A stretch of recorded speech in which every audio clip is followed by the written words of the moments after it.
Y ahora sí está grabando, ¿no? Sí, doctor, ahorita ya. Ya está grabando. Bien, ok. Les decía, chicos, de que toda herida, sea traumática o quirúrgica, es susceptible de infección, ¿de acuerdo? Entonces, la infección es algo inherente al quehacer médico y quirúrgico. En la primera clase que hablamos sobre la historia de la cirugía, el combatir la infección es uno de los pilares de la cirugía, ¿no? Los conceptos de asepsia y antisepsia son algo que deben de dominar. Este, si alguien dice por ahí mi internet está lento, o si es que se corta o algo se interrumpe, me avisan para poder repetir, ¿ya? ¿De acuerdo? Bien. Sí, doctor, hay Este, algunos todavía en sala de espera, si los podría, por favor, aceptar. ¿Ya? Bien, infección de sitio operatoria. Definamos infección de sitio operatoria ISO, o también se puede llamar infección de herida operatoria, ¿no? Se define como infección de sitio operatorio o de herida operatoria a la infección de una herida quirúrgica que se produce hasta el día 30 de la operación, a menos que se haya dejado un cuerpo extraño como una prótesis, en cuyo caso esa definición se extiende hasta el año de la intervención. ¿De acuerdo? Bien claro y preciso. Si es que yo opero a un paciente y se me infecta la herida dentro de los 30 primeros días, eso se define como infección de sitio operatorio. Si es que yo le dejo una prótesis a una hernia, una malla o una prótesis en una cirugía traumatológica, entonces esa definición, pues de la infección puede extenderse hasta el año de la intervención. Bien. Infección de sitio quirúrgico. Bien. Infección de sitio quirúrgico puede ser infecciones incisionales o de espacio u órgano. Incisionales es la que se presenta a todo lo ancho de la herida operatoria, es decir, desde la piel hasta el plano del peritoneo. Esos son incisionales. Si las infecciones que se presenten en el interior de la cavidad, en un espacio o en un órgano, se llaman infecciones de espacio u órgano. Las infecciones incisionales pueden clasificarse en incisionales superficiales, que son la mayoría, entre el 60 y 80%, y las incisionales profundas. ¿De acuerdo? Y las de espacio, cualquier espacio o órgano que haya sido manipulado durante la cirugía. Yo creo que eso está bastante claro. ¿Alguna duda, alguna pregunta? ¿Claro, Clarín? No hay preguntas. Todo claro, doctor. ¿Están ahí? Ya. Sí, doctor, todo claro. Sí, doctor. Todo claro, doctor. Sí, yo tengo que estar atento en la sala de espera, pues, están que entran y que salen, pero como locos, ya. Infección incisional superficial compromete la piel y el tejido celular subcutáneo, ocurre dentro de los 30 días de la cirugía, criterios diagnósticos, uno o más de los siguientes. Hay secreción purulenta en la herida, con o sin cultivo positivo, aislamiento de un microorganismo en fluido o tejidos, signos locales de infección, es decir, calor, rubor, tumor, dolor o evidencia imagenológica, o el diagnóstico de infección por el cirujano. Cualquiera de estos criterios hacen el diagnóstico de infección incisional superficial. No se incluyen las reacciones inflamatorias en los puntos superficiales de las suturas. Muchas veces en los puntos se ponen rojitos y el paciente me dice, doctor, se me está infectando la herida. Yo le digo, envíeme una foto y uno ve que los puntitos están medio rojitos. Esas no son infecciones de las heridas. La infección de la episiotomía, episografía o en la circuncisión en los recién nacidos. ¿Qué cosa es una episiotomía?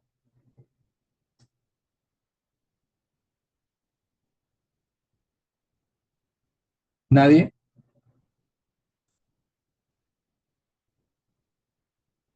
Silencio. Corte en la vagina. Muy bien, Mireya. Sí, exactamente. La episiotomía es el corte que se hace en la vulva, en el labio mayor, no en la vagina estrictamente de Mireia, pero sí está bien lo que está diciendo, en el labio mayor para que salga la cabeza del bebé en los partos vaginales.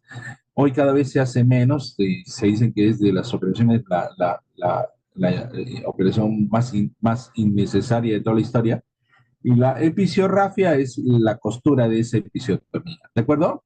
¿Sí? Muy traumática. No, no sé si traumática, pero sí se hace con la intención de que salga la cabeza del bebé y evitar el desgarro hacia atrás, hacia el ano, ¿de acuerdo? Pero como les digo, hoy casi ya muy poco se hace.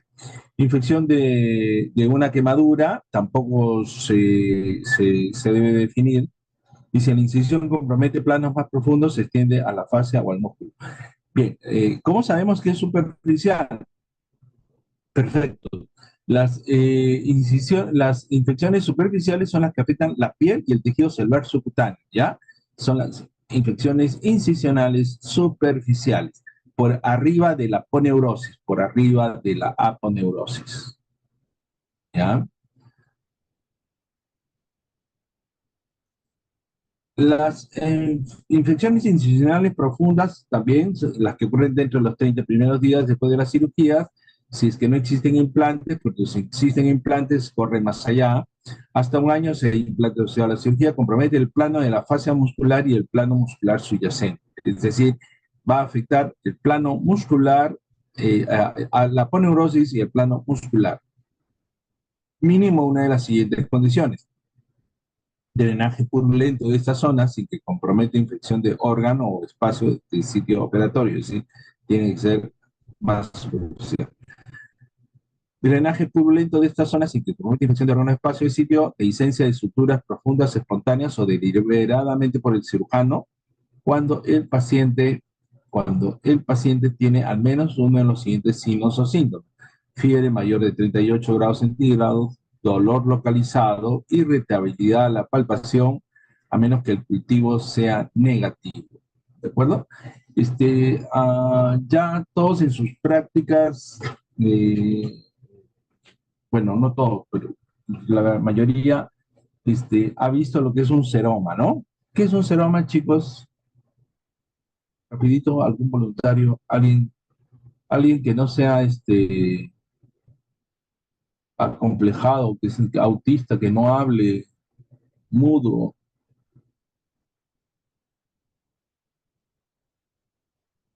Acumulación de líquido, doctor.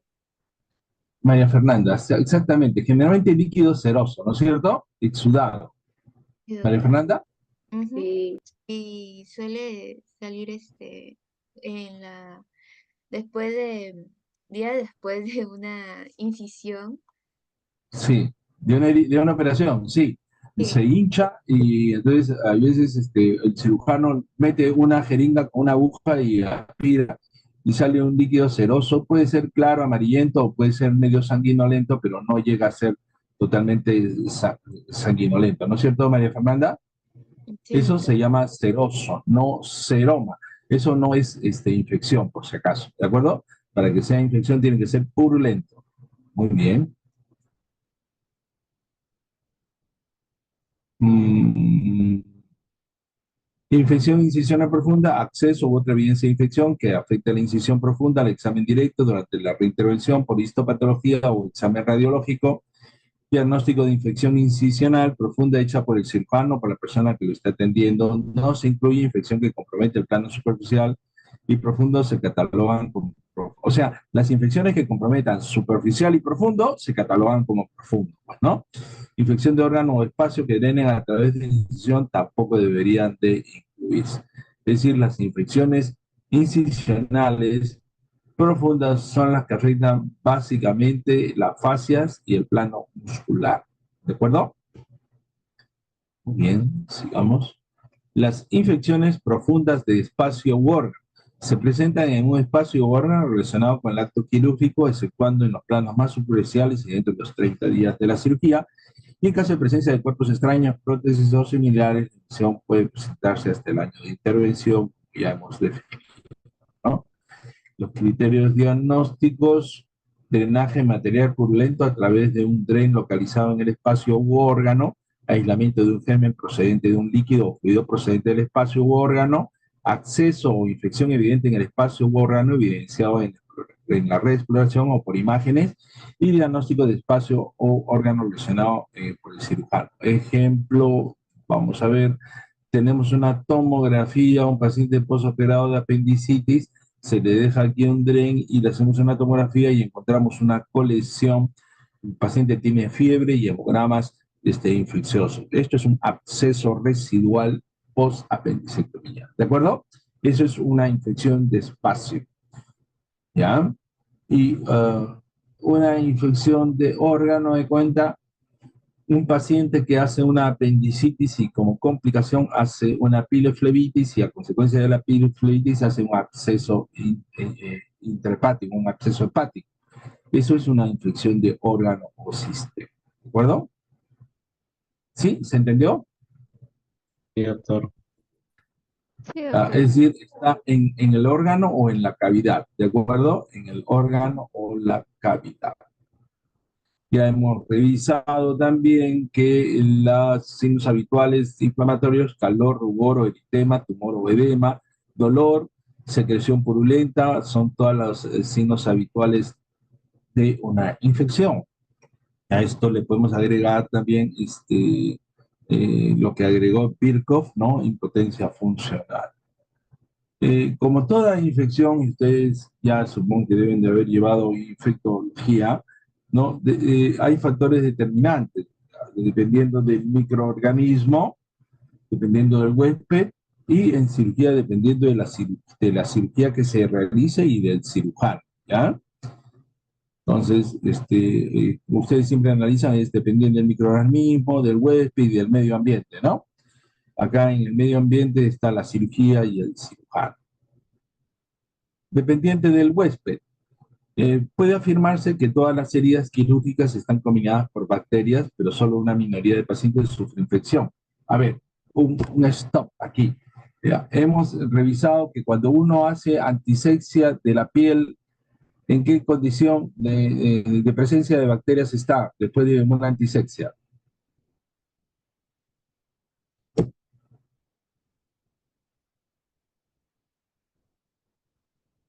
¿Voluntarios para pasar lista? Nadie. Ha disminuida la presencia de carga bacteriana. Renato, exactamente, ¿no? La carga bacteriana está disminuida. No está estéril la piel, ¿no es cierto, Renato? No, aún no. No, pero lo que sí está estéril es el guante, pero la piel no está totalmente estéril. Tiene la carga bacteriana disminuida. O sea, entonces, cuando uno corta, podría afirmarse que todas las heridas quirúrgicas están contaminadas por bacterias, pero solo una minoría de los pacientes sufre infección clínica, ¿no? Y esto se debe a que las defensas del huésped son eficientes. A mayor resistencia del huésped, menor riesgo de infección. ¿De acuerdo? Entonces, bien, hay indudablemente que también independiente del huésped, pero acá hay algo importante, que es dependiente de la cirugía y el cirujano. El tratamiento quirúrgico es un tratamiento agresivo, requiere que el cirujano actúe mediante procedimientos cruentos en diferentes zonas del organismo, lo que crea ambientes adecuados donde pueden proliferar los microorganismos contaminantes y que se localizan en las heridas operatorias o en el interior de las cavidades, produciéndose las infecciones quirúrgicas. Mucho depende de cómo el cirujano maneje esa herida, ¿de acuerdo?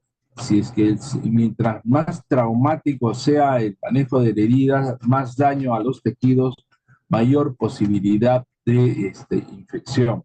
Supuestamente uno de los cirujanos más delicados que ha existido era Halsted, y él, en ese entonces no se utilizaba mucho electro, preferían cortar todo y los vasos, ligarlos, ¿de acuerdo? Entonces, si es que yo trato los tejidos en forma brusca, descuidada, si es que yo soy un cirujano que no hago mi técnica aséptica adecuadamente, si es que yo me lavo la mano rápido, si es que yo no pinto adecuadamente el campo operatorio, si yo no utilizo una buena técnica operatoria, que ya están llevando técnica operatoria a concurso, ¿no es cierto? ¿Sí? Sí, Sí, doctor. ¿Sí? Renato, ¿qué han hecho Sí, doctor, qué algunos. han hecho en técnico operatorio hasta ahora? Antisexia, lavado de manos. ¿Y la antisexia del paciente del campo operatorio la han hecho? Sí, doctor, hoy día. Hoy día, perfecto. Y cuando uno va a operar el abdomen, ¿de dónde a dónde debo de hacer la antisexia?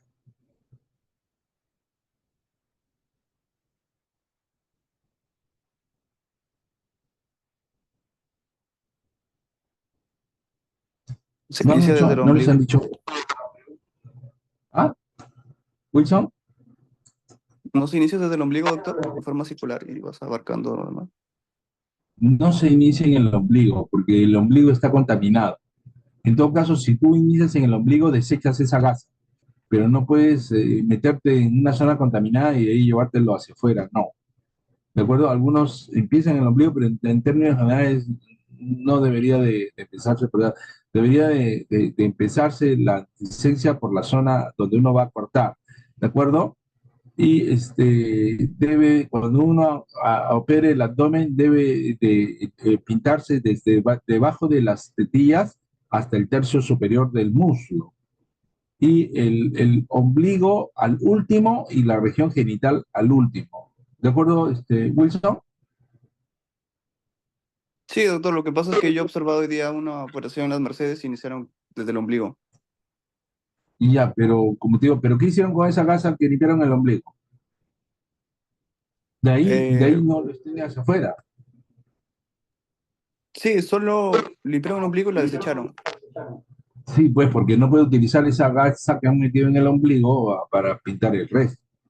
¿De acuerdo? Sí, doctor. Doctor, en todo caso el ombligo sería, o sea, la última parte que debemos que limpiar bien. Sí, sí, pero el ombligo es contaminado y la región púbica también es contaminado. Entonces, eso debería de hacerse al último, ¿de acuerdo? Hay algunos que empiezan por el ombligo, pero se contamina la gasa y se contamina la pinza también, así que mejor es dejarlo para el último, ¿ya? Bien, entonces, ¿qué tan bien hace uno esas cosas? También depende de los resultados finales. El tratamiento, como les digo, quirúrgico es un tratamiento agresivo, ¿no? Entonces, hay que tener cuidado por parte del cirujano para que evitar que todas esas cosas sucedan, ¿ya? Depende también, hay que conocer los microbios de la piel, las mucosas responsables de la infección, en las cirugías de cabeza y tracto respiratorio, tracto gastrointestinal, genitourinario y la piel, la flora bacteriana y micótica también va cambiando, ¿de acuerdo? Cuando operamos tracto gastrointestinal, aquí tienen ustedes los gérmenes con los cuales generalmente nos confrontamos, más cuando es tracto superior son cocos gram positivos, cuando es intestino suelen ser gram negativos y cuando es colon suelen ser anaerobios, ¿de acuerdo? Anaerobios, entonces eso también hay que conocerlo. ¿Y qué microorganismos se aíslan en las infecciones de cirugía? Como les decía, gram positivos, gram negativos, hongos también, pero es raro, pero en aislamiento de los anaerobios como el bacteroides frágiles es frecuente en cirugía de apéndice y colon. Bien, de acuerdo al grado de contaminación, también podríamos clasificar las heridas, ¿de acuerdo? ¿Y cómo las clasificamos? Las clasificamos en heridas limpias contaminadas y heridas sucias, ¿de acuerdo? Entonces, heridas limpias, limpias contaminadas y sucias. Y esta clasificación es muy útil. ¿Por qué razón? Porque de acuerdo al tipo de herida y al tipo de cirugía que nosotros vayamos a realizar, resulta que nuestras heridas se van a infectar, ¿ya? Se van a infectar, ¿de acuerdo? Entonces, ahora, ¿en qué porcentaje se infecta? Se infectan en porcentajes variables que cuando uno hace una revisión de la bibliografía, no hay un consenso general de una estadística que podría utilizarse o en todo caso generalizarse. Pero es lógico pensar que una herida limpia se infecta menos que una sucia, ¿no? Más o menos se sobreentiende, ¿de acuerdo? Entonces, se infectan en forma progresiva de aquí hasta acá, ¿no? Las limpias son las que menos deberían de infectarse, después las limpias contaminadas se infectan más que las limpias, pero deberían de infectarse menos que las contaminadas y las sucias, después las contaminadas y finalmente las sucias, ¿de acuerdo? Entonces, acá tenemos varios autores y miren la diferencia que puede haber entre un autor, pero en términos generales casi todas describen ese comportamiento progresivo, ¿de acuerdo? Entonces, acá hay algunos autores que tienen tasas muy altas, miren, ve, ¿no? Este texto, ¿no? De NMS cirugía, mira, hasta 30-40% de sucias.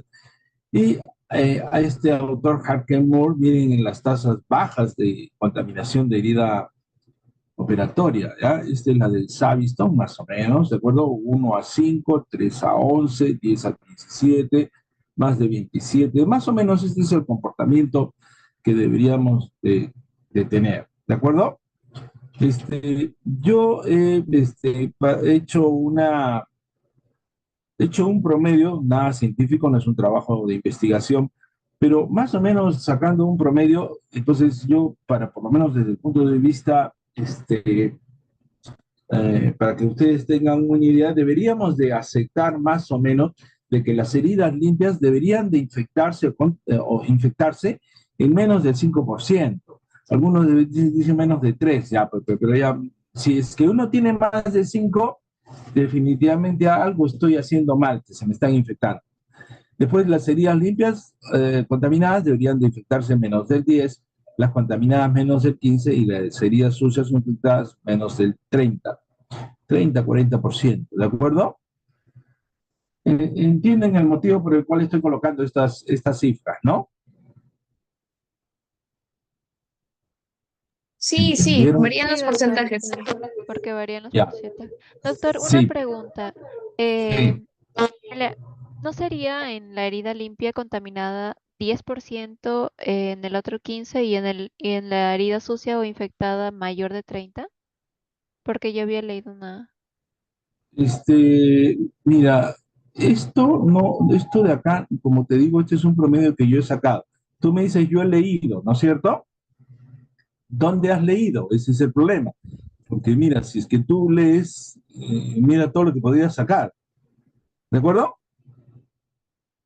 Claro, sí, es que varían las bibliografías, ¿No? pues. Entonces, Ajá, cuando tú entonces dices, es un aproximado. claro, por eso estoy diciendo que no tiene nada de científico esto que estoy poniendo yo acá, sino es un valor referencial. ¿De acuerdo? ¿Ya? Claro, Es más o entonces menos, nos guiamos de eso, ¿verdad, doctor?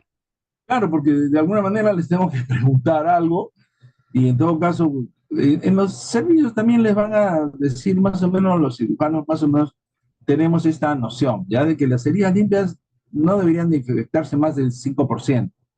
Las heridas limpias contaminadas no deberían de infectarse más del 10%, las heridas contaminadas no deberían ser más del 15-20%, y las heridas sucias o infectadas no deberían de ser más del 30-40%. ¿De acuerdo? ¿Sí? Sí, doctor. Ya, ese es un comportamiento que uno debería o sea, ahora, ¿qué pasa si es que yo mis heridas limpias se infectan más del 5%? De cuenta, de cada 10 pacientes que yo opero, uno se me infecta en una herida limpia, es decir, es 10%, ¿no es cierto? Sí, Ya, de cada 10 hernias programadas se me infecta uno, entonces yo debería de revisar, algo debo de estar haciendo mal, ¿de acuerdo? Entonces debo de revisar mi técnica aséptica y antiséptica, debo de revisar mi técnica, etcétera, etcétera, sea lo que sea, pero debo de poner atención, algo debe estar pasando, ¿de acuerdo? Sí, doctor. Sí, sí, sí me doctor. entendieron, ¿no es cierto? Perfecto. Bien, entonces veamos qué cosa es cada uno, qué cosa es una herida limpia, qué cosa es una herida limpia contaminada, una contaminada y una sucia.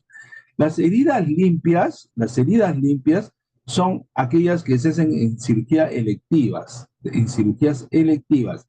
Ya desde ya una cirugía urgente ya deja de ser limpia por definición, ¿de acuerdo? Por definición. A muchos cirujanos se les va a pasar este detalle, que operas una hernia de emergencia y dices es una cirugía limpia.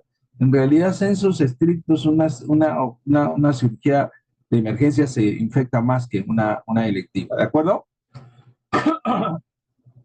Otro, que no existe inflamación, no se invade cavidad orofaringea o los tractos respiratorios, digestivos o genitourinario, y la herida es cerrada por primera intención.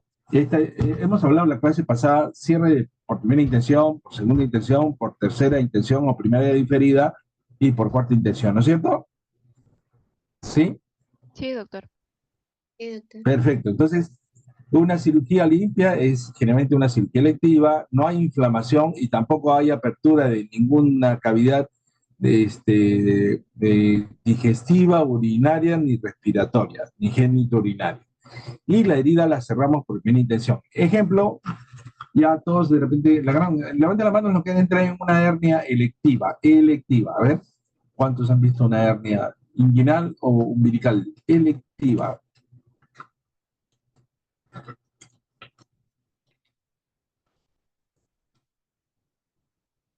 Francis y Gabriel, nada más. Dana.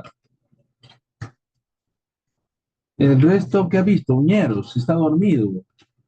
Noelia. María Fernanda. Escucha, ya ven, miren cómo estamos, chicos. Otros no pueden levantar la mano. Díganme por el chat. Yo, chicos, si es que, mira, si 1, 2, 3, 4, 5, 6, 7, 8, 9, 9 de 80 alumnos han visto en 2 semanas, casi 3 semanas, han visto una presión. Yo creo que este curso es una porquería, ¿verdad? Las prácticas, no sé para qué estamos. Ya, no he visto, no he visto, no he visto. Sí, tenemos que preocuparnos por entrar. Luigi, ¿está por ahí? Luigi Manayaye.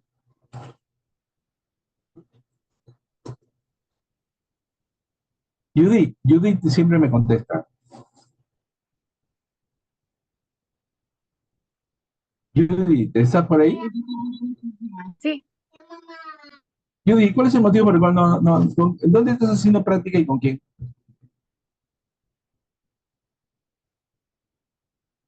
Estamos en el Hospital de la Sanidad con el doctor Cairán Poma. Ya. Y no han tenido oportunidad Sí. de ver una... ¿Ah? Al menos a mi grupo no. Somos dos grupos de Ya, dos. y en el otro grupo sí. Creo que el grupo, sí, el grupo de mis otros dos compañeros sí han visto. Ya, bueno, chicos, a medida que van avanzando las prácticas, manténganme informados ustedes para ver cómo hacemos para tratar de llevarlos, para que puedan ver una hernia, una apendicectomía, una colelat, por lo menos, porque tengan una noción de cómo se hacen estas cosas, ¿de acuerdo? ¿Ya? Sí. Ok, bien. Entonces, bien, estamos en heridas limpias, cirugía electiva no urgente, no existe inflamación, la herida es cerrada por primera intención, las heridas con sistema de drenaje cerrados y las heridas incisionales operatorias luego de un trauma contuso. Estas dos cosas son importantes. Las heridas con sistemas de drenaje cerrados. Ahora también esta es otra jarana. ¿Quiénes han visto un drenaje, un Trenpenrose? Un Trenpenrose o tubitos son sistemas de drenajes abiertos. En cambio, un drenaje cerrado es un drenaje que le llamamos hemovac. ¿De acuerdo? Que es un tubo que está conectado a un sistema de vacío, ¿de acuerdo? Y aspira. ¿Quiénes han visto? Yo no sé, en la práctica han visto, ¿no? Gabriel, Dana también has visto, perfecto. Se llaman heridas con sistemas de drenaje cerrados, ¿de acuerdo? Hemovac. Tienen que ustedes, chicos, que, a ver.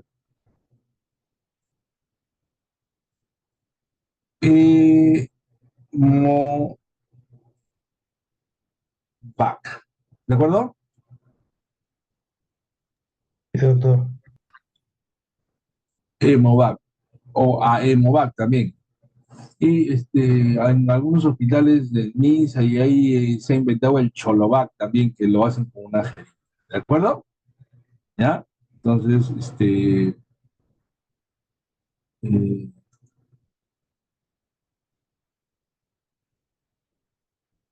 bien. Entonces, sigamos. Eh, bien. Entonces, ¿entendieron lo que es una herida limpia, chicos, para pasar? Es una cirugía electiva, no existe inflamación, no se abre tracto respiratorio, ni digestivo, ni genitourinario, la herida es cerrada por primera intención, las heridas con sistema de drenaje cerrados y aquellas heridas de emergencia operatorias luego de un trauma contuso, ¿ya? Es decir, hay un paciente con un trauma contuso que lo operamos y lo cerramos de primera, también son heridas limpias. Heridas limpias contaminadas. ¿Qué cosa es una herida limpia contaminada?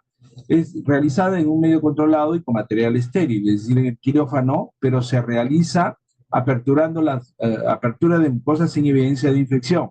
Es decir, se apertura tracto gastrointestinal, genitourinario o respiratorio, pero la condición es que no hay evidencia de infección. Ejemplo, si yo opero una vesícula biliar que no está inflamada, es decir, una colecistectomía programada, electiva, que el paciente no tiene infección, entonces yo al momento de seccionar el conducto cístico estoy aperturando tracto gastrointestinal. Esa es una cirugía limpia contaminada. ¿De acuerdo, chicos? Sí, doctor. Sí, Sí, doctor. doctor. Perfecto. Si yo hago una traqueostomía, también es una limpia contaminada. Estoy cortando acá, estoy aperturando la tráquea, y no hay infección y estoy colocando ahí un tubo. Eso es una limpia contaminada. O sacar una próstata sin evidencia de infección urinaria también es una limpia contaminada. ¿De acuerdo? O también puede ser de que haya un derrame mínimo del contenido intestinal en la cavidad, es decir, estoy haciendo una operación de un cáncer, por ejemplo, y hay un derrame mínimo del contenido intestinal en cavidad, pero está controlado ese derrame. Violación mínima de la técnica aséptica, es decir, por ejemplo, una pequeña contaminación del estudiante de medicina ahí que se metió y tocó algo que no debió haber tocado, perfecto. Es una violación mínima, también es una limpia contaminada. Ya una hernia ya dejó de ser una limpia, ya porque ya lo contaminó, es una limpia contaminada. Colocación de drenaje por la herida. Generalmente no se debe dejar drenaje por la herida. Uno de los pocos que deja de drenaje por la herida soy yo, ¿de acuerdo? Pero en términos generales, la mayoría de cirujanos ya no dejan drenaje por la herida. Heridas limpias con retraso en su cierre, más de 4 a 6 horas. Si es que yo tengo un paciente que se hace una herida cortante y yo lo cierro rapidito lavándolo, suele ser una herida limpia. Pero si es que me retardo en su cierre más de 4 o 6 horas, ya deja de ser limpia para pasar a ser limpia contaminada. Y es importante la diferenciación porque estas de acá tienen el doble de posibilidades de infectarse que las heridas limpias. ¿De acuerdo? Chicos, Sí, Sí, doctor. Sí, Sí, doctor. Sí, doctor. bien. Las heridas quirúrgicas o traumáticas con al menos una de las siguientes condiciones. Apertura de mucosas con evidencia de infección y sin pus, infección y sin pus. Derrame grosero del contenido intestinal en la cavidad, violación mayor de la técnica séptica, herida traumática mayor de 4 a 6 horas de producido el accidente, heridas crónicas abiertas que van a ser cerradas o infectadas. Ejemplo, ¿no? Aperturas de mucosas con evidencia de infección, pero sin pus. Una colicistitis aguda donde yo saco una vesícula aguda, pero no se ha abierto la vesícula y tampoco ha habido pus, pero hay una infección, esa es una herida contaminada. Si es que yo opero un apéndice en etapa catarral o congestiva, hay evidencia de infección, pero no hay pus, entonces no es una herida contaminada, ¿de acuerdo? Si es que yo estoy operando justamente una operación intestinal y hay un derrame grosero del contenido intestinal en la cavidad, hay una violación mayor de la técnica aséptica, heridas traumáticas mayores a 4 o 6 horas de producir el accidente y heridas crónicas abiertas que van a ser cerradas o injertadas, es decir, que van a ser cerradas por tercera intención o primarias diferidas o por cuarta intención, ¿no es cierto? ¿De acuerdo? Ejemplo, aquí también, ¿no?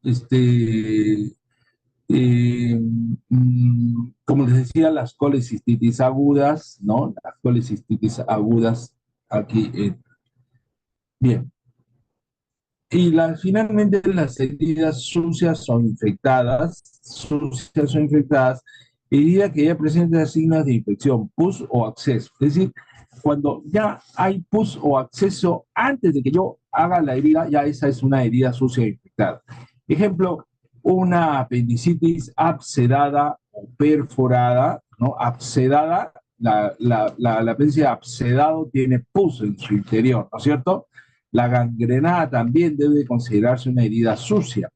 Y las heridas, las apendicitis perforadas también deben de ser consideradas sucias. Las colecistitis que están infectadas con pus y al momento de sacar la vesícula se abre la vesícula, entonces también son heridas sucias o infectadas, ¿de acuerdo? Perforación preoperatoria de los tractos gastrointestinales, orofaringio, biliar o tracto bronquial. Es decir, una perforación de colon es la operación de una perforación de colon ya es una herida sucia, ¿de acuerdo? Una cuestión curiosa es la perforación del estómago, no tanto, pero de todas maneras, por definición, debe de considerarse así. Trauma penetrante de más de 4 horas de evolución, es decir, claro, si es que viene un baleado y el baleado entra de frente a sala de operaciones a los 30 minutos de haber sido baleado, uno entra, encuentra un montón de perforaciones y uno agarra y lava todo y cierra todo eso a pesar de que está perforado, no debería de considerarse una herida sucia, sino debería de considerarse una herida contaminada, ¿de acuerdo? Pero si pasa más de 4 horas ya pasa a ser sucia. Heridas traumáticas antiguas que tienen tejido desvitalizado. Bien, chicos, hasta acá heridas limpias, contaminadas y sucias. Preguntas.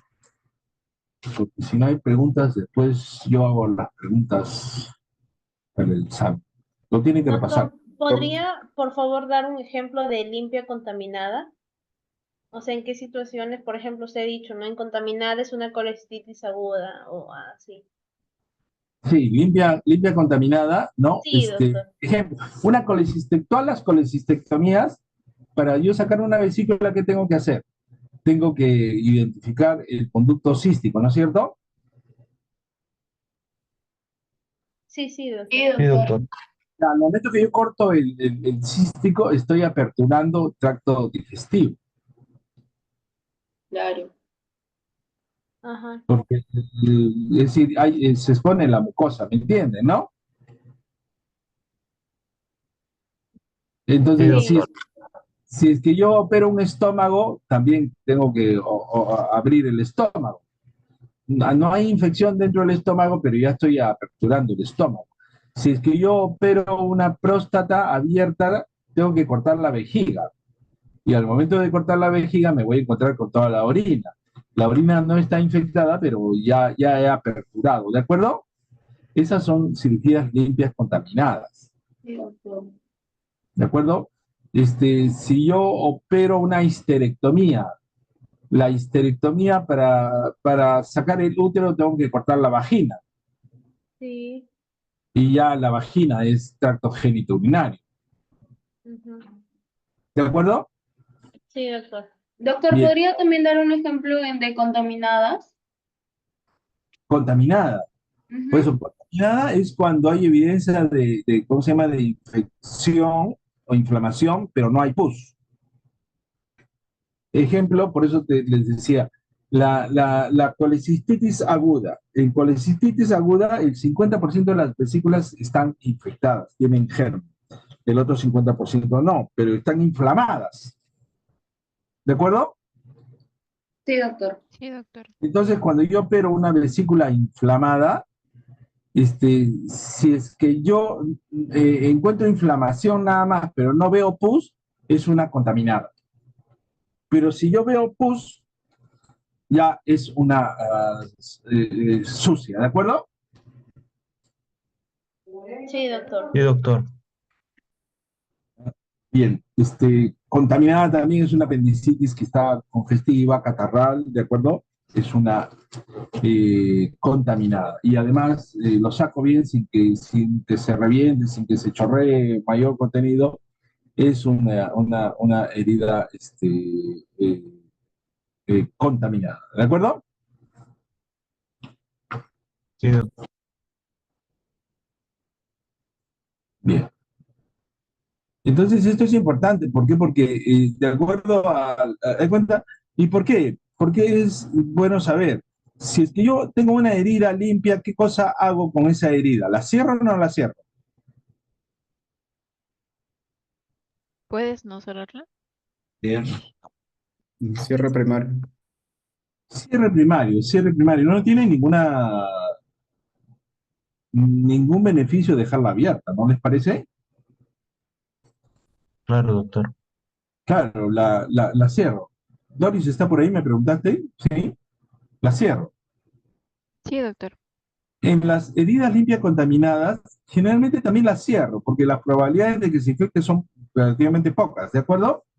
Entonces, todas las vesículas que yo opero y que, bueno, son electivas, las cerramos, ¿de acuerdo? Sí, doctor. Bien.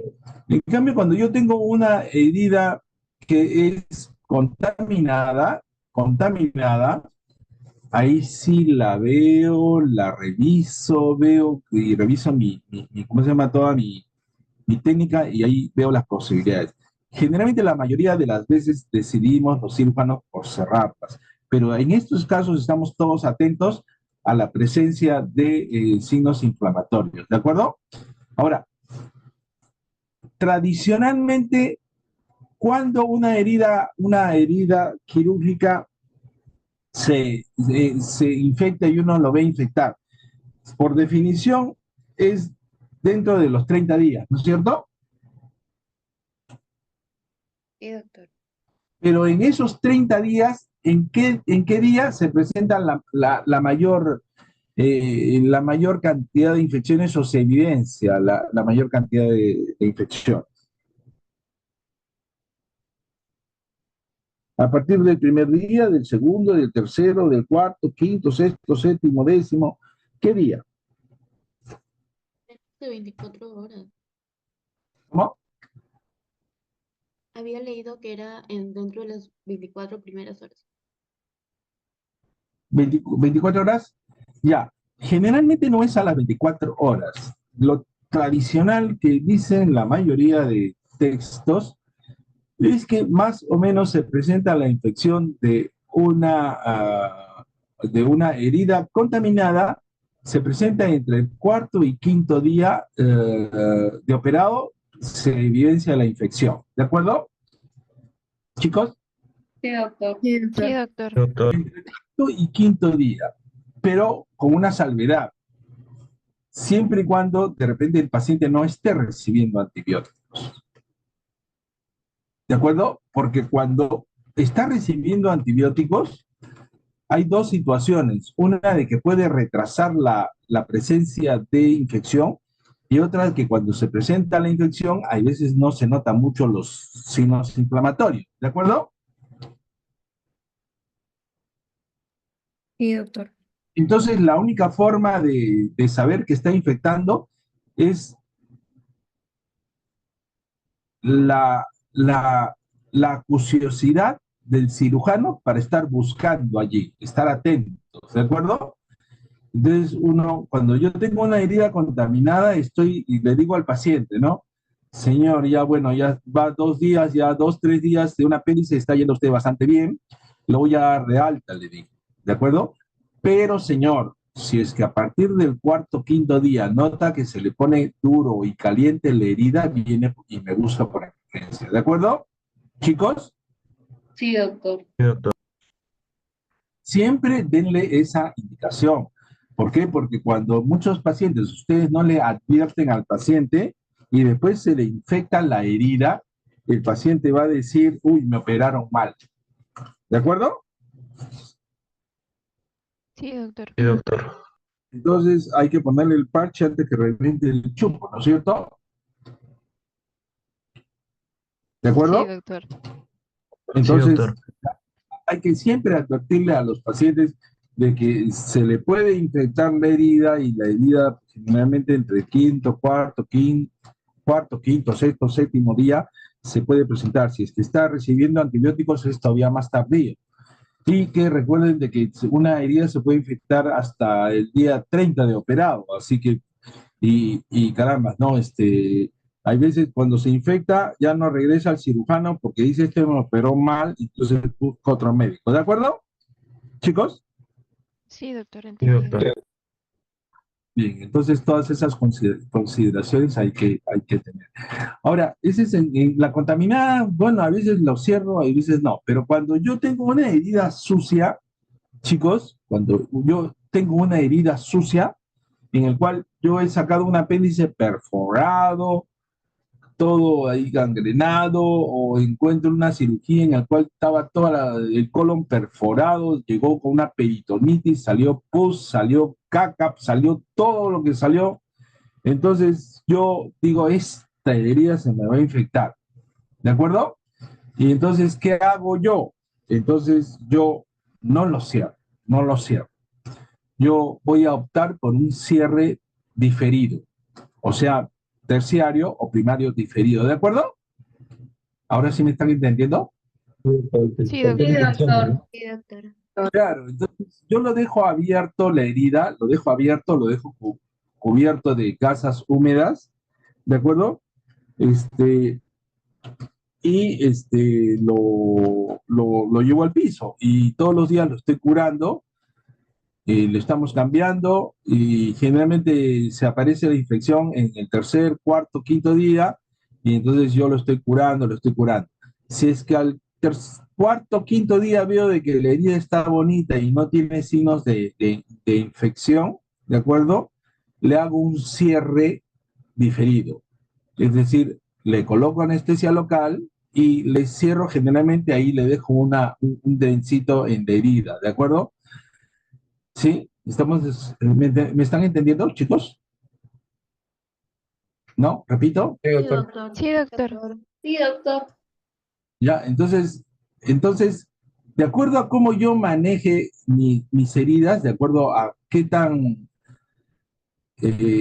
acucioso sea yo manejando mis heridas, si es que yo tengo una herida sucia, que yo la dejo abierta, no, y no dejo que se infecte, y después al final la termino cerrando sin que se infecte, ¿de acuerdo? O sea, es una herida sucia, pero no se me infecta, ¿de acuerdo?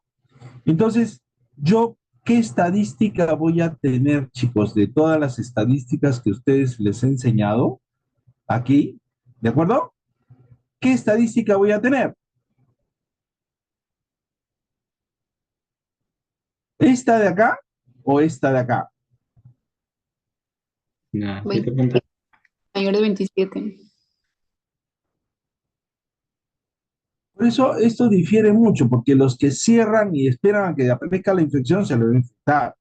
En cambio, si es que no, yo la dejo abierta, no dejo que se infecte y después de que de 2, 3, 4 días veo que no se infecte y lo cierro, no voy a tener no va a estar el paciente en esta estadística y voy a tener una estadística baja, ¿de acuerdo? No sé si me entienden esto de acá.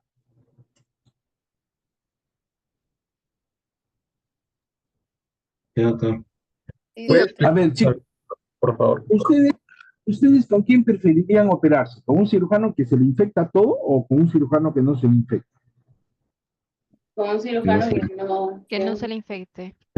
O sea, con un cirujano que es más cuidadoso en este detalle, ¿no es cierto? sí, doctor. Claro. Entonces, es que yo cierro todas mis heridas sucias y contaminadas, todas las cierro. Entonces, lógico que voy a tener una tasa alta de infección, bordeando el 30-40%, ¿de acuerdo? Pero si yo soy un cirujano que mis heridas sucias o infectadas no las cierro y las someto a un periodo de observación para luego cerrarlas más adelante, 3-4 días después, con un drencito, yo voy a tener una tasa baja de infecciones de herida. ¿Ahora sí me entienden? Sí, Sí, doctor. ¿De acuerdo? Entonces, ahí, por eso está esta diferencia, chicos, ¿de acuerdo? ¿Ya? sí, doctor. Y esto que estoy hablando es muy difícil de hacerlo entender. El día de hoy estaba Dayana, estaba Adriano, estaba Gabriel, Villegas, ¿no? Sí, doctor. Claro, Sí, ¿no? Y veías cómo estábamos discutiendo ahí, ¿no es cierto? sí, doctor, pero estaba interesante. Y estamos discutiendo y no nos ponemos de acuerdo. ¿Por qué? Porque uno piensa de una forma, otro piensa de otra forma, uno cierra, otro no cierra, otro utiliza esto, otro no utiliza el otro, uno utiliza un antibiótico. Entonces, todos los cirujanos somos diferentes. Al final, cuando ustedes quieran operarse, entonces tienen que saber cómo actúa cada cirujano, ¿de acuerdo? Chicos, Sí, doctor. ese es el... Bien, entonces vayamos a retomar. Complicaciones de las heridas quirúrgicas. Como les decía, la principal complicación de una herida quirúrgica es la infección, que se infecte es lo más común. Y las infecciones pueden ser en cirugía graves, ¿de acuerdo? O sea, miren esta catástrofe, ¿no?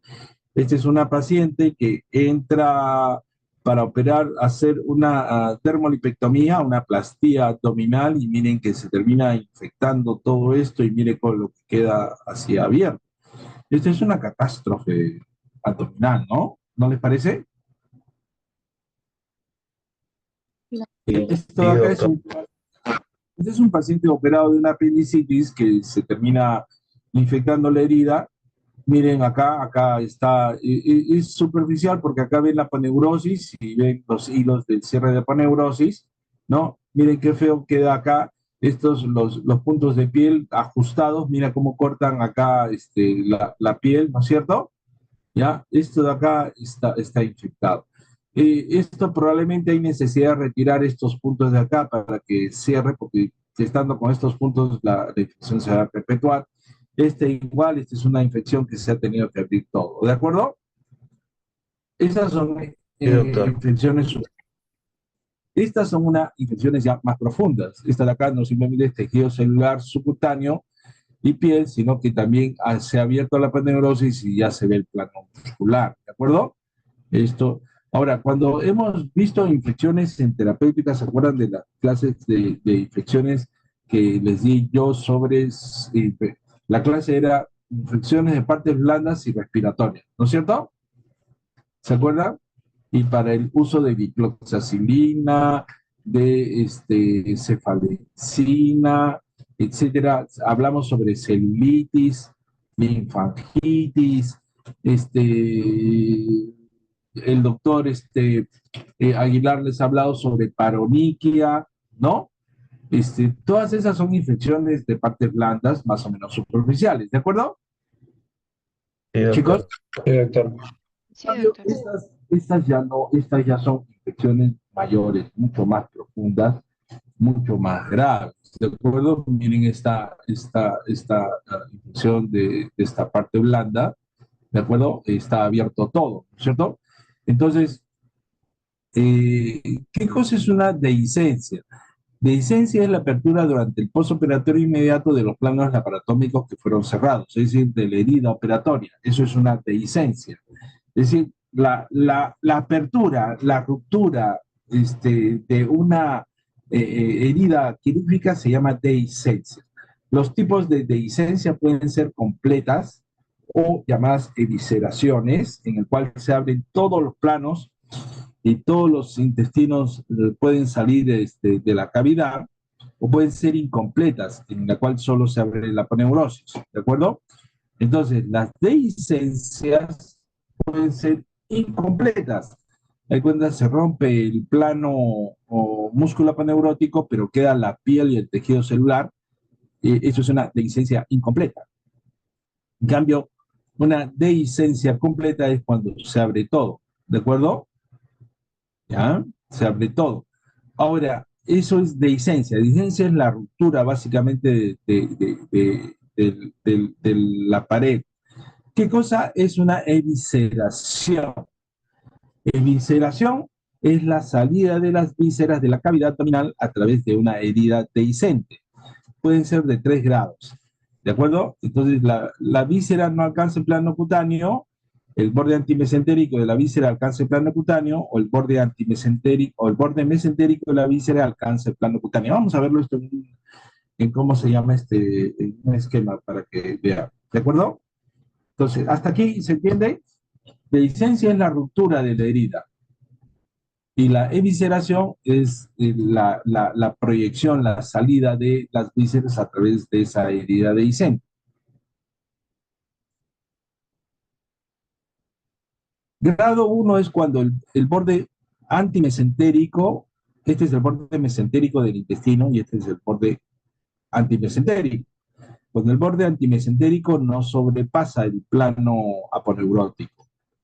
El grado 1. Grado 2 es cuando el borde antimesentérico alcanza el plano cutáneo. Y grado 3 es cuando el borde mesentérico sobrepasa el plano cutáneo. ¿De acuerdo? Es decir, todas las tripas están en la cama del paciente. ¿De acuerdo? Sí, doctor. ¿Entendido? Sí, doctor. Carla, ¿se entendió? Sí, doctor. Perfecto, eso de ahí me pasa a veces, me ha pasado varias veces. Estoy yo allí durmiendo en mi guardia a las 2 de la mañana, viene el interno que uno lo ha mandado a curar la herida de un paciente y a las 2 de la mañana le dice, doctor Giracata, he ido a curar al paciente de la cama 13, ¿se acuerda? Sí, ¿y qué pasó? No, de que lo curé, el paciente tosió y total todas las tripas se salieron. Y entonces uno se levanta asustado, corriendo, se pone su pantalón, lo que sea, y sale disparado para ver al paciente, y efectivamente está todas las tripas ahí afuera. ¿De acuerdo? Eso se llama una evisceración, grado 3. ¿De acuerdo? Ese paciente tiene que entrar a sala urgente. ¿De acuerdo? ¿Chicos? Sí, doctor. Sí, doctor. ¿Ya? Eso tiene que entrar a sala urgente. Y a veces no es fácil tratar esto de acá, ¿ya? ¿De acuerdo? Entonces, evisceración. Ahora, ¿qué se hace con las evisceraciones grado 1? Es decir, que a pesar de que está dehiscente la herida, sin embargo, el intestino no ha salido. No ha salido. Entonces, esto de acá uno puede cubrirlo con gasas húmedas y fajarlo al paciente. ¿De acuerdo? Fajarlo. ¿De acuerdo, chicos? Sí, doctor.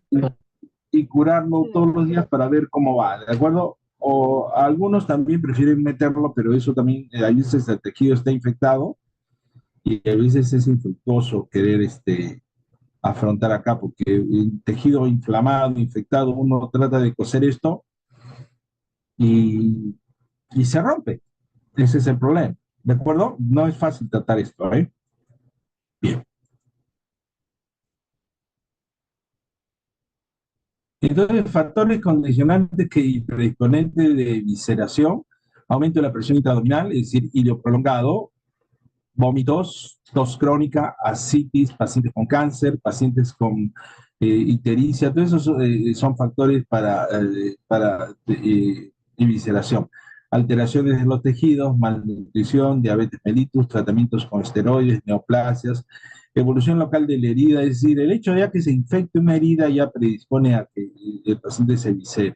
Hematoma, isquemia y también la técnica quirúrgica, forma de cierre, material, el cirujano, etcétera.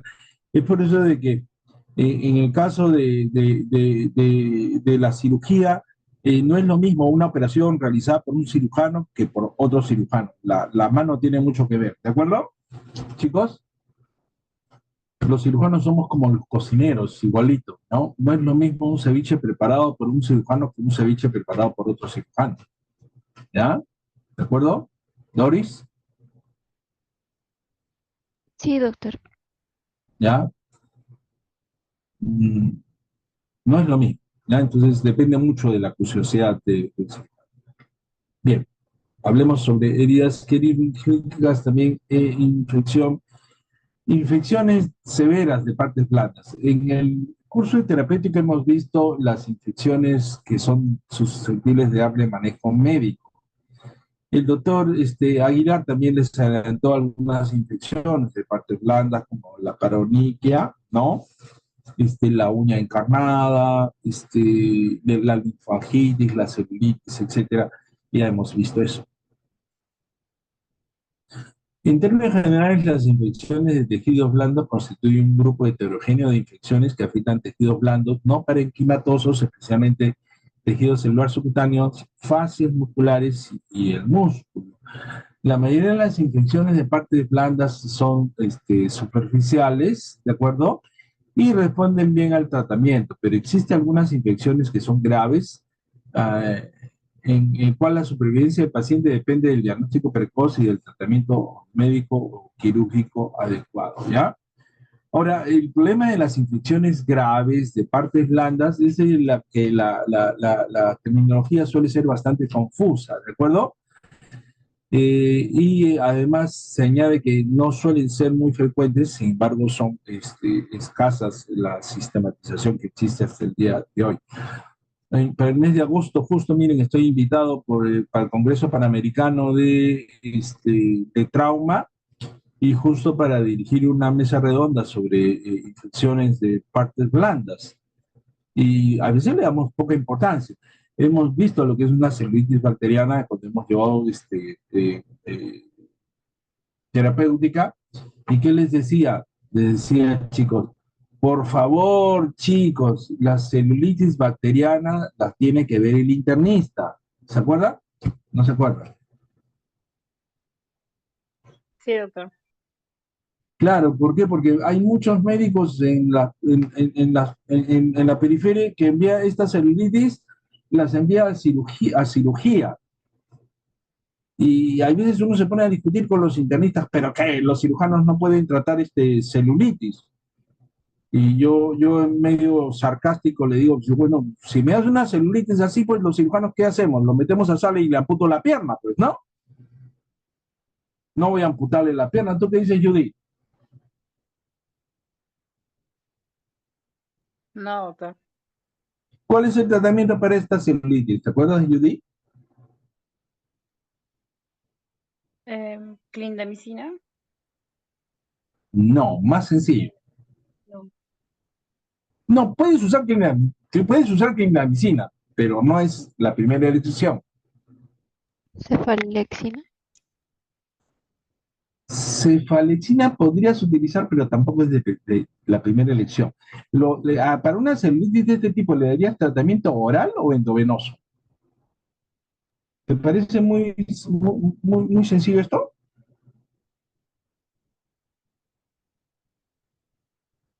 Mireya dijo penicilina, sí, el tratamiento de elección suele ser penicilina, G-sódiga 4 millones cada 4 horas, etcétera, todavía seguimos utilizando. Yo he escuchado a varios internistas decir que no, ya la penicilina, ya no, porque hay resistencia, etcétera. No, yo todavía sigo viendo en las emergencias celulitis y los médicos le ponen penicilina, algunos le agregan vancomicina o asocian penicilina clindamicina, pero todavía el estreptococo suele ser sensible a la penicilina. ¿De acuerdo? Entonces, y esto se trata médicamente, por eso es para medicina. Las infecciones de parte blanda se pueden clasificar en infecciones no necrosantes e infecciones necrosantes. Generalmente se asocia a infecciones necrosantes con cuadros de mayor gravedad por su compromiso sistémico. Entonces, necrosantes y no necrosantes, ¿ya? Ahora, las infecciones graves de parte blanda, las infecciones necrosantes se clasifican en celulitis y fascitis necrosantes. Celulitis, como su propio nombre dice, celulitis. ¿Qué significa celulitis?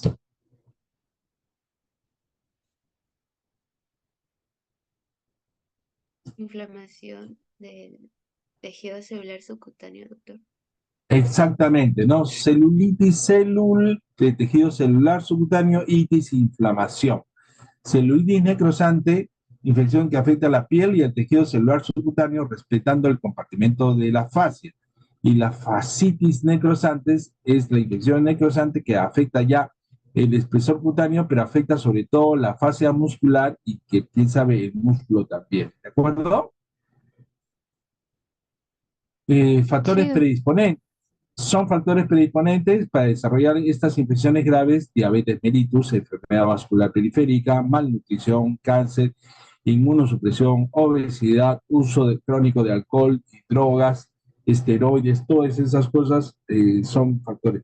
Lo que en nuestro medio yo veo mayor asociado es pacientes diabéticos asociados a estas cosas y pacientes obesos, ¿de acuerdo? ¿Cierto? sí, doctor. Y principales de infección de partes blandas también. Las complicaciones de las heridas quirúrgicas. En términos generales, una causa importante de infección de heridas quirúrgicas, de heridas graves, es la cirugía. ¿De acuerdo? La cirugía. Recordemos que donde cortamos es susceptible de infectarse. Después, traumatismos penetrantes y perforantes. Ya saben qué cosa es penetrante y qué cosa es perforante.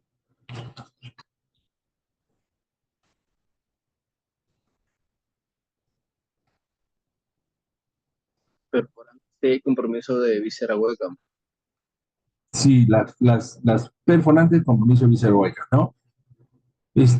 Infecciones cutáneas, uso de drogas de aplicación parenteral, accesos anales, perianales, hernias estranguladas, causa desconocida, etcétera. Hace poco, la semana pasada, tuvimos en el servicio una hernia de Amiens, interesante, ¿no? Una apendicitis dentro de una hernia. Bien, a infecciones necrosantes y fascitis necrosantes, criterios para definir fascitis necrosantes. Yo he visto varios cuadros de fascitis necrosantes. El problema es de que el diagnóstico no es fácil. Yo he estado revisando esto y se dice que es una fascitis necrosantes cuando está comprometido la fascia muscular, pero el diagnóstico dice se hace a través del test de la disección o del dedo, en el cual bajo anestesia local se verifica si puede desprenderse el tejido celular de la fascia muscular. Verdad que nunca lo he hecho, pero sí he tenido oportunidad de ver fascitis necrosantes. Fascia de color grisáceo que se puede acompañar de trombosis de vasos superficiales, ausencia de sangrado durante la exploración quirúrgica, secreción maloliente en agua de lavado de carne. Cuando ustedes agarran un trozo de carne y lo sacan del refrigerador, del congelador, ustedes esperan, sale una sanguaza sanguinolenta, tiene ese aspecto y encima maloliente, ¿no? Y como les decía, el problema es definir cuándo utilizar. En términos generales hay dos tipos de infecciones necrosantes, la de tipo 1, que es la predominio polimicrobiana, y la necrosante tipo 2, producido por un germen. Generalmente las de tipo 1 con polimicrobiana son las infecciones severas que siguen a las cirugías, ¿de acuerdo? Y las necrosantes tipo 2, producido por un germen, son las que siguen a traumatismos graves. Las de necrosante tipo 1 predomina genes anaerobios, ¿no? Pectoestreptococos, enterobacterias, enterococos, pseudomonas. Estas infecciones típicas se asocian a infecciones abdominales contaminadas, peritonitis, infecciones contaminadas con materia fecal, pacientes inmunocomprometidos, gangrena de Fournier, infecciones cervicales graves, que es una gangrena de Fournier. Ustedes ven a este paciente, ¿qué es lo que notan? Bueno, primero un edema testicular, pero aquí en términos generales no ven nada raro, salvo este paciente que es una excepción que tiene vitiligo. Estas lesiones blancas son vitiligo, ¿de acuerdo? Pero ustedes por fuera no ven mayor cosa salvo el edema testicular, ¿de acuerdo? Sí, doctor. Sí, doctor. Sí, doctor. También. Y fue Fournier quien describe esta infección. La cosa de este paciente es un paciente que yo operé y miren, a la hora que uno corta, miren esto. ¿Están viendo? Sí. Sí, Sí. doctor. Y uno sigue cortando y miren. Y sigo cortando. Bueno, este es otro caso, miren. Pero uno sigue cortando y miren lo que aparece. Y todo este tejido que ustedes ven aquí de este color, yo lo tengo que sacar. Tengo que cortar. Porque si es que se lo dejo, se lo va a llevar la infección. ¿De acuerdo? ¿Chicos? Sí, doctor. Sí, doctor. Y ustedes creen que con una penicilina a la vena, una clindamicina a la vena, ¿lo van a curar a este paciente? No, nunca. Con linesolid.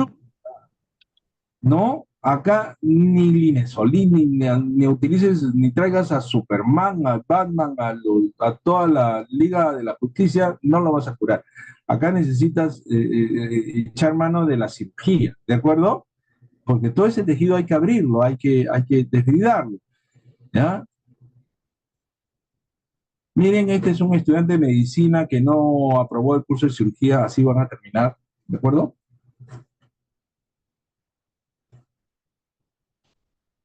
Esto es una gangrena de Fournier. ¿Ven? ¿Qué les parece? Ya si con eso no los animo a estudiar, ya, pucha, que ya. ¿Esto qué dice Judy?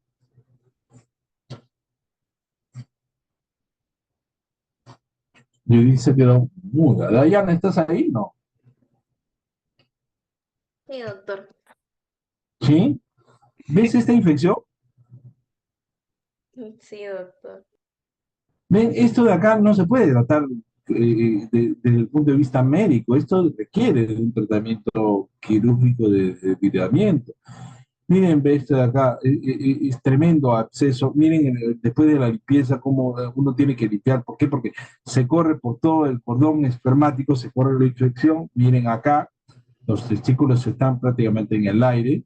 ¿Qué es lo que uno tiene que hacer? Desbridar, y después de que se ha controlado la infección hay que cortar y hacer unos bolsillos laterales para meter al testículo ahí en esas bolsas para que no se terminen necrosando los testículos, ¿de acuerdo? Chicos, Sí, doctor. Sí, doctor. pues, esto es una infección severa, grave, gravísima, ¿no es cierto? También puede suceder en el cuello, de acuerdo a estas infecciones necrosantes cervicales, también se llama Fournier. Miren cómo está el cuello toditito, este tejido, miren cómo está, ¿no? Totalmente necrosado. Este es este es un Fournier, que miren cómo está, empieza en el ano, se va hasta los genitales y se va corriendo por acá y miren cómo termina yéndose por acá. ¿De acuerdo? ¿Y qué es lo que uno tiene que hacer, chicos?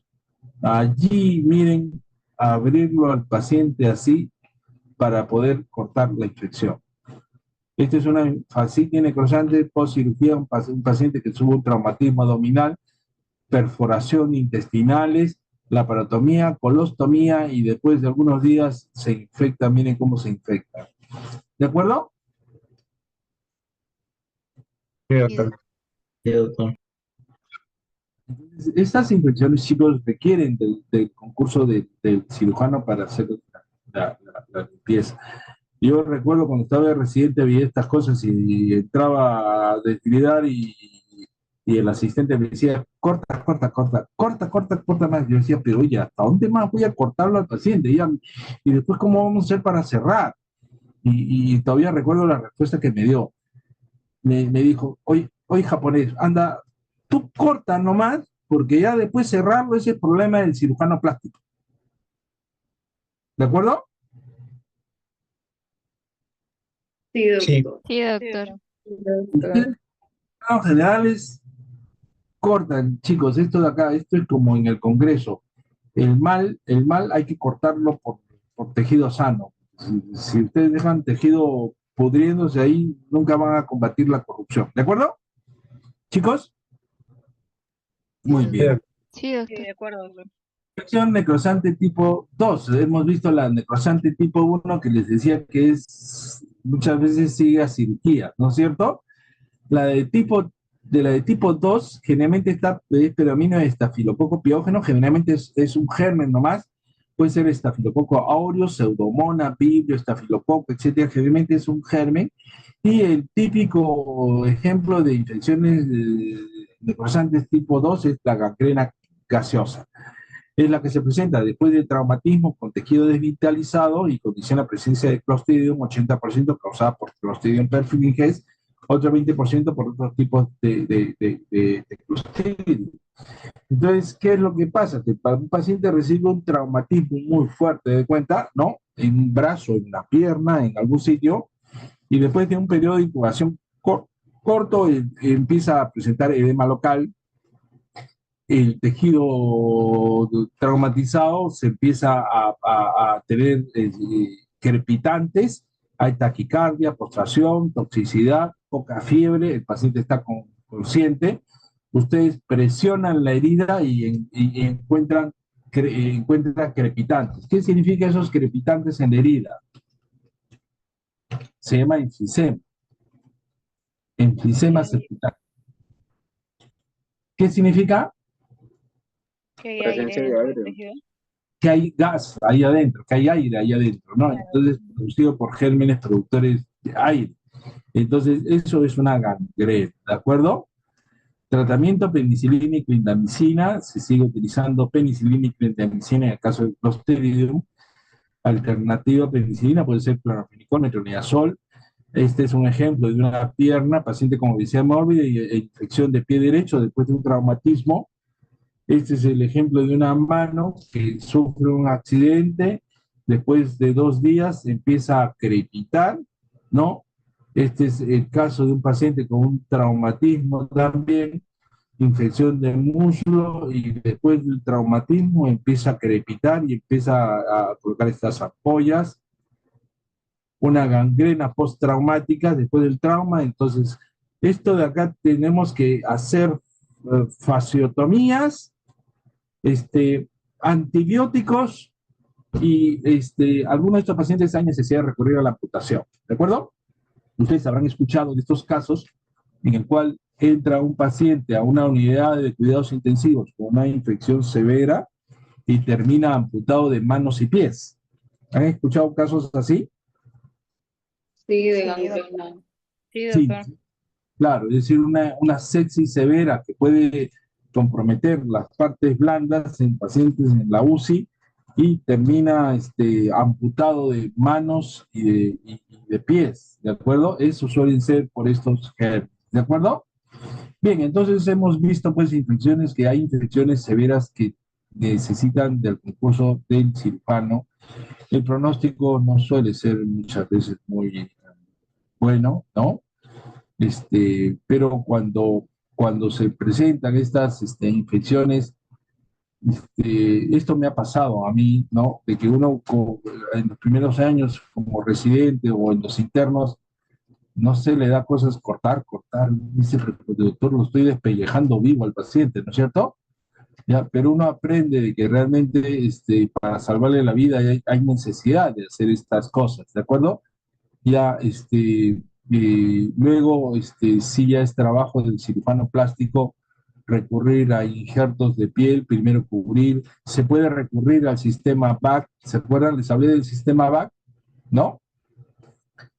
Y utilizar después colgajos o injertos para terminar de cubrir al paciente. ¿De acuerdo? ¿Hasta ahí alguna pregunta? No, doctor. Todo claro, ¿Claro? doctor. Todo claro, ¿no es cierto? Bien. Chicos, vamos a hablar sobre peritonitis, ¿de acuerdo? Sobre peritonitis. Estamos en la semana de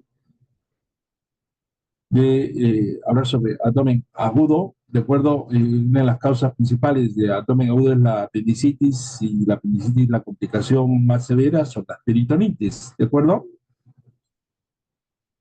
Sí, doctor. Uno de los objetivos en el enfoque diagnóstico en un abdomen agudo es descartar que estemos frente a una peritonitis que puede poner en riesgo la vida del paciente, y eso justamente es lo más difícil, ¿de acuerdo? Peritonitis es sinónimo de inflamación del peritoneo. ¿El peritoneo qué es y para qué sirve? De repente es esa parte de que han visto en anatomía así muy tangencialmente. ¿Han llevado ustedes anatomía presencial? Sí, ¿no? No, doctor. No, doctor, virtual. Virtual. Ya, son la generación de la virtualidad. No voy a rajar de ustedes, porque no tienen ustedes la culpa, pero sí es una realidad que sí les pasa la factura, ¿no? Yo creo de que hay cositas que uno tiene que ponerse al día, y verdad que tienen ustedes muchas cosas que ponerse al día. Lamentablemente, yo les ponía, estábamos hablando con una profesora, eh, se quejaba de los estudiantes, y yo le decía, pero ¿qué podemos hacer? Pues le digo, ¿no? Esto de acá es como intentar reparar una llanta que tiene un hueco. Para poder reparar una llanta que tiene hueco, ¿qué tengo que hacer? Tengo que parar el carro, ¿no es cierto? Y tengo que sacar la llanta y llevarla donde el llantero para que la parche. Pero el problema es de que cómo reparar una llanta con el carro en movimiento, que es más o menos lo que estamos haciendo porque ninguno de ustedes ha parado. Y entonces, tarde o temprano, vamos a tener que parar. No existe otra forma, ¿no les parece? Doris, ¿estás ahí, no es cierto? Sí, doctor, es cierto. Es cierto. Y entonces yo ya, como no van a parar ustedes, para estudiar, anatomía, porque aún así quisiera, yo he visto el horario que me ha pasado Dayana, y hoy día tienen clase hasta las 11 de la noche, creo, ¿no? Sí, doctor. Sí, doctor. Doctor, a veces más. Y en esas circunstancias, ¿cómo hacerlo? Ese es un problema. Entonces, ni bien tengan tiempos, chicos, ¿verdad? Créanme de todo corazón, inscríbanse en una de estas academias de preparación, ¿ah? Es indispensable, ¿de acuerdo? Hay muchas academias de preparación, pero lo van a tener que hacer, ¿de acuerdo? Y ahorita ni bien terminando este ciclo, hay veces hay ciclo de algunos meses de repaso, háganlo, y cuando terminen este año, pues, también vuélvanlo a hacer antes de entrar al próximo año, porque si no, les va a pasar su factura. En todo caso, grupos de apoyo, lo que sea, pero tienen que hacerlo, ¿de acuerdo? Bien, sigamos, porque si no, no Sí, termino. doctor. ¿Qué es el peritoneo y para qué sirve? El peritoneo es una cubierta de tejido conectivo de origen mesodérmico, ese es otro problema. De origen mesodérmico o embrionario. ¿Cuántas capas embrionarias tenemos? Me estaba hablando con la profesora de embriología y se estaba quejando. ¿Ah? Son tres, doctor. ¿Tres? ¿Cuáles son? Ectodermo, endodermo y mesodermo. Ectodermo, mesodermo y endodermo. ¿Y el tejido nervioso de qué capa se origina? Del ectodermo. Del neuroectodermo, ¿no es cierto? Y el tubo digestivo, Endodermo. Endodermo. los músculos, Del mesodermo, doctor. Mesodermo. entonces el peritoneo se origina del mesodermo también, ¿de acuerdo? Que recubre la superficie interna de la pared abdominal, el resto peritoneo, órganos internos del abdomen. Esta cubierta de tejido conectivo va acompañada de inervación variable, y les hablaba sobre, en abdomen agudo, sobre la inervación somática y sobre la inervación visceral. Perfecto, tenemos dos peritoneos, el peritoneo parietal y el peritoneo visceral. El peritoneo parietal está inervado por ramas la irrigación de la pared, de los nervios espinales. En cambio, todo el peritoneo visceral está cubierta por inervación de tipo neurovegetativa. ¿De acuerdo, chicos? Sí, doctor. La superficie total del peritoneo es comparable a la superficie corporal de la piel, más o menos 1.5 a 2 metros cuadrados de superficie, todo el peritoneo. Todo el peritoneo va recubriendo, tenemos peritoneo parietal, la que está en la pared, y peritoneo visceral, la que recubre las vísceras. ¿De acuerdo? Hay un líquido peritoneal que es aproximadamente 50 mililitros, ¿no? En casos de inflamación aumenta, la densidad es de 1016, hay proteínas escasas, 3 gramos por decilitros, no hay fibrinógeno, carece de capacidad de coagulación per se, hay cerca de 3.000 células por mililitros, ¿no? 50% son macrófagos, 40% linfocitos, el resto eosinófilos, mastocitos, células mesoteliales. Posee capacidad antimicrobiana mínima mediada por complemento y lubrica la superficie y el deslizamiento de las vísceras. Cuando el peritoneo está intacto, nunca alguien lo ha invadido, todas las vísceras se deslizan. Pero una vez que uno abre el peritoneo o se inflama o se irrita, hay tendencia a hacer adherencia, ¿de acuerdo? Este líquido no está estable, no está estancado, hay una circulación.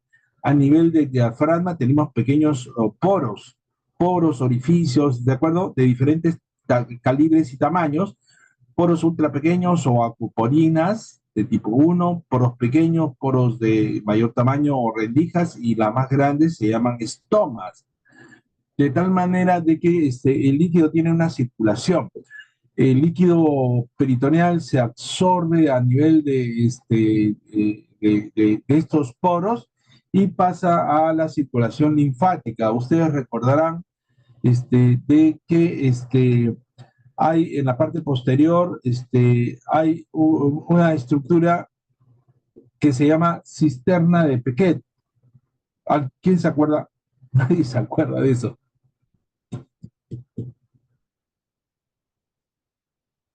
¿No se acuerdan? Y de la cisterna de Pequet sale un conducto. ¿Cómo se llama ese conducto? Y tampoco se acuerdan. Y desemboca en un sitio. ¿Cómo se llama ese sitio donde desemboca?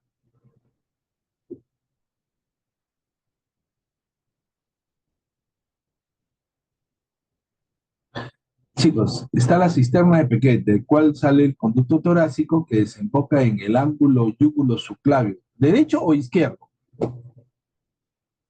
¿Derecho? Izquierda. Izquierdo. Por eso las metástasis de cáncer de estómago terminan en el ángulo yúgulo subclavio del lado izquierdo. Doris, ¿de acuerdo? Sí, doctor. Perfecto. Sí. No los buleo más, pero es para que vean de que hay que repasar, ¿de acuerdo? Bien. Miren, ve, cuando una bacteria en el peritoneo es absorbida, a los 6 minutos está en el conducto torácico y a los 12 minutos está en la sangre periférica. ¿Ves qué rápido lo absorbe? ¿De acuerdo? La presión intraabdominal, una media de 10 milímetros de mercurio, más o menos, para que tengan ustedes. Es variable, puede ser 0 también, ¿ah? ¿De acuerdo? Y hay una fisiología, un desplazamiento de ese líquido, ya les dije cómo. Ahora, la cavidad peritoneal tiene espacios, todo el peritoneo. Estamos acostumbrados a pensar de que la cavidad peritoneal es como si fuera un baúl, ¿de acuerdo? Y en este baúl meten ustedes todas las vísceras, está metido acá el hígado, las tripas, el intestino, el estómago, todo, y no es así. Siempre hay que ver la cavidad peritoneal como si es que fuera un mueble con varios cajones, ¿de acuerdo? Entonces hay la cavidad peritoneal es un mueble con varios cajones, es decir, con varios espacios. ¿Y qué espacios tenemos? Los espacios sufrénico derecho, sufrénico izquierdo, ya les habló que la presencia de aire en el espacio sufrénico, ¿cómo se llama? Hemoperitoneo. Hemo no, neumoperitoneo, neumoperitoneo, ¿de acuerdo? Después puede haber colecciones debajo del hígado que se llama el espacio subhepático, ¿de acuerdo? Subhepático. Acá tenemos la celda esplénica, Después el mesenterio, este es el mesenterio acá el mesenterio o el mesocolon divide a la cavidad en un espacio arriba, se llama espacio supramesocólico, y abajo espacio inframesocólico, ¿de acuerdo?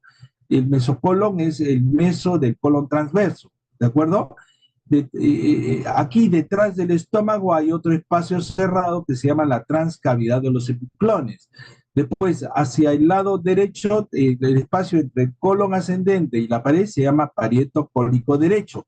Hacia el otro lado tenemos el parieto cólico izquierdo. El espacio entre el meso del intestino delgado y el colon se llama el espacio coloentérico, ¿de acuerdo? Derecho y coloentérico izquierdo. Tenemos la cavidad, hablamos ayer sobre los límites de la pelvis, ¿no? Y los límites de la pelvis hacia arriba les mencioné, no sabían, ¿de acuerdo? El diafragma incursiona hasta el quinto espacio interpostal derecho, hasta el quinto espacio interpostal izquierdo. Toda lesión por debajo de esos cuartos espacios puede lesionar acá, y acá en la línea innominada en la pelvis, no hay división exacta anatómica, es toda una cavidad, ¿de acuerdo? Entonces hay espacios. ¿Qué es peritonitis? La presencia de algún agente extraño o irritante en la cavidad peritoneal produce una inflamación que se llama peritonitis. El irritante puede ser cualquier sustancia puede estar en el peritoneo: sangre, contenido intestinal, ácido gástrico, orina, bilis, líquido pancreático, gérmenes, etc. Esta peritonitis puede estar localizada o en una zona, o puede estar generalizada. Ahí viene el término de peritonitis localizada o peritonitis focalizada. Y cuando está por toda la cavidad se llama peritonitis generalizada o difusa. Yo creo que esto es fácil de entender, ¿no? ¿Chicos? Sí, doctor. Perfecto. Cuando ustedes ven, abrimos la cavidad y encontramos, pues ya esto de aquí es una peritonitis. Cuando vemos que todos los intestinos están flotando en pus, esto es una peritonitis generalizada, ¿de acuerdo? Más fotos de una peritonitis generalizada por la laparoscopía. Esto ven el tejido necrosado, un apéndice complicado. Todo esto de acá parece que lo hubieran metido los intestinos a hervir, están todos sancochados, ¿no? Son peritonitis generalizadas, ¿de acuerdo? Igualito, ven acá.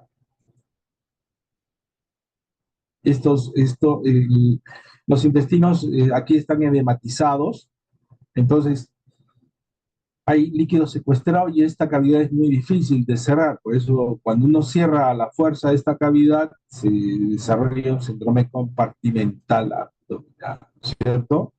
Más peritonitis. Este es el hígado, acá está la vesícula, toda necrosada la vesícula, acá está el estómago. Cuando sacamos la vesícula, miren cómo está toda necrosada la vesícula, ¿no es cierto? Más cuadros de peritonitis, ¿de acuerdo? Peritonitis. Bien, hay algunas señales de peligro, ¿de acuerdo? Y que uno debe detectar, ya hemos visto en la historia clínica, el relato, antecedentes, examen físico, exámenes complementarios, psicodiagnósticos. Chicos, es verdad que si yo me echo la voluntad en este ciclo como les decíamos, aquí con Doris decía que caramba, esto es como tratar de reparar una llanta, pero con el carro en pleno movimiento. Hay cosas que no puedo hacer, pero por lo menos para que no se le baje la llanta, podemos parar en cada grifo y echarle aire, ¿no, Doris? Sí, doctor. Entonces, una forma de echar aire a esta llanta, a este carro, y para que siga andando, es que por favor aprendan a hacer historias clínicas. Ya, sí, es que yo logro que ustedes aprendan a hacer historias clínicas, me doy bien por servido. Creo que sí hemos, por lo menos, ayudado a echarle aire a la llanta. ¿De acuerdo? ¿Sí? Sí, doctor. ¿Entiendes? Alegoría, ¿no es cierto? ¿Ya? Sí, porque sí ¿Y saben qué cosa? Muchos de ustedes, sí, no está en que no sepan o que no tengan capacidad de aprender o que yo les dé a ustedes un manual de cómo hacer y hacerlo. Allí no está el problema.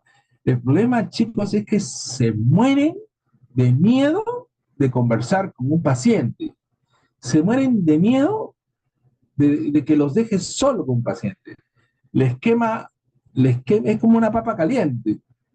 A Gabriel hoy día lo dejé para hacer una historia clínica y en 15 minutos terminó la historia clínica, Gabriel, creo, ¿no? Yo no sé si se puede hacer una historia clínica en 15 minutos, pero les quema el paciente. ¿De acuerdo? Dayana estuvo conversando con su paciente y sí le sacó más información, creo, hasta Sí, acompañante a sala, ¿no? doctor, no pude ingresar. Hoy día demoró mucho bueno, se complicó la operación y no se pudo. Y por lo que investigué, bueno, le dieron de alta al paciente con el que Al estaba con paciente, la claro, historia pero clínica. pudiste entrar a sala de operaciones. Sí, sí ingresé, pero no para ese paciente Ah, ya, pero fue para una vez. pudiste Ah, hacerle de más. historia clínica, sí. Ujú. Sí, ¿no? ¿Te mordió el paciente? No, doctor. ¿Se molestó contigo? No, doctor. ¿Te trató bien? Sí, creo que la cuestión está en ganarse su confianza y dejarlo que se exprese, ¿no? Que se explaye y de ahí sacar los datos. Claro, chicos, ¿verdad? Que tienen que aprender y es más, les tiene que gustar a ustedes hacer historias clínicas. Es como si que fueran estudiantes de gastronomía y no les guste ir al mercado. Algo parecido. Yo supongo que al estudiante de gastronomía le gustará ir al terminal pesquero de Santa Rosa a las 5 de la mañana para ver los pescados, ¿no es cierto? ¿Nunca han ido ustedes, chicos? No, doctor. ¿No? No. Sí, ¿Quién me acompaña? Yo sí me gusta ir a veces los días domingos, 5 de la mañana al terminal pesquero de Santa Rosa sí, no está para ir a comprar fresquito. pescadito, ¿eh? Eso es lindo. Entonces, hay que gustarle, chicos, ¿de acuerdo? Bien, acá tienen un montón de signos que no se los voy a decir porque están ahí escritos.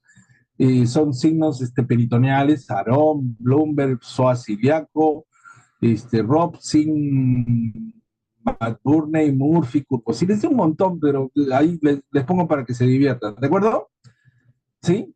Vamos a pasarlo así Sí, doctor. rapidito, terminamos. Pero ahí para que vean de que hay un montón de gente que quiere pasar a la historia y le pone su nombre. Por el agente causal, la peritonitis puede ser séptica o puede ser aséptica. Miren, no todas las peritonitis son sépticas. La peritonitis séptica es producida por la presencia de material contaminado, en cuenta perforación de colon o apéndice secal. Pero la peritonitis aséptica es por un líquido estéril, sangre, bilis estéril, líquido pancreático, jugo gástrico estéril, porque recuerden que el contenido gástrico es estéril, ¿ya?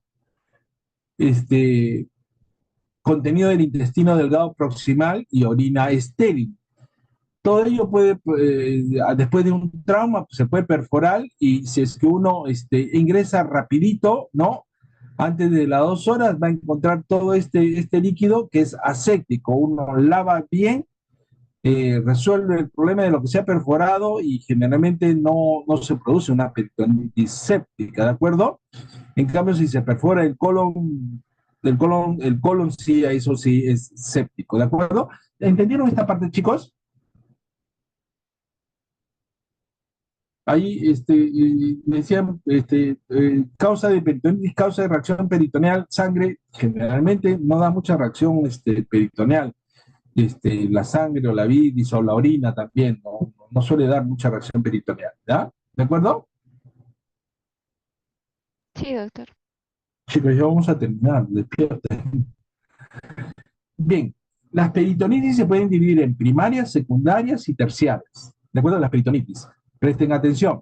Peritonitis primarias es una situación rara. 1 a 2% de todas las peritonitis es una peritonitis rara y consiste en la contaminación bacteriana por vía hematógena del peritoneo que se produce generalmente en presencia de líquido acítico, como sucede en los pacientes cirróticos o en los pacientes nefrópatas. Es decir, Esto, peritonitis primaria, es una entidad rara. ¿Qué tiene que suceder? Un paciente que previamente no está sano, está enfermo, es un cirrótico o es un paciente renal. Muchos de estos pacientes renales están en diálisis peritoneal. ¿Qué es una diálisis peritoneal, chicos? ¿Saben lo que es diálisis peritoneal? Ya llevaron nefrología o no. Virtual. Sí, doctor, es cuando en este caso el proceso de la diálisis se realiza dentro del propio peritoneo. ¿A través de qué? Bueno, la cámara filtrable es el mismo peritoneo para realizar el proceso Ahí, de ¿cómo se hace diálisis. una diálisis peritoneal? Sí, está muy bien, Jonathan. ¿Cómo se hace? Doctor, bueno, recuerdo un poco que se le colocaba un tubito al Un paciente, en tubo. este caso Ajá. Catéter, ¿no al es? Un catéter peritoneo. peritoneal. Así Catéter. es, necesita un catéter peritoneal, intraperitoneal. Se coloca un catéter dentro del peritoneo, se prepara una bolsa de diálisis peritoneal, el paciente se introduce ese líquido allí, el peritoneo hace el intercambio y después se baja esa bolsa y se saca ese líquido y así el paciente se hace diálisis peritoneal ambulatoria en su propia casa. ¿De acuerdo, Jonathan? Sí, doctor. Ya, y ese líquido podría en algún momento infectarse, como también en el líquido del paciente ascítico con cirrosis, ¿de acuerdo?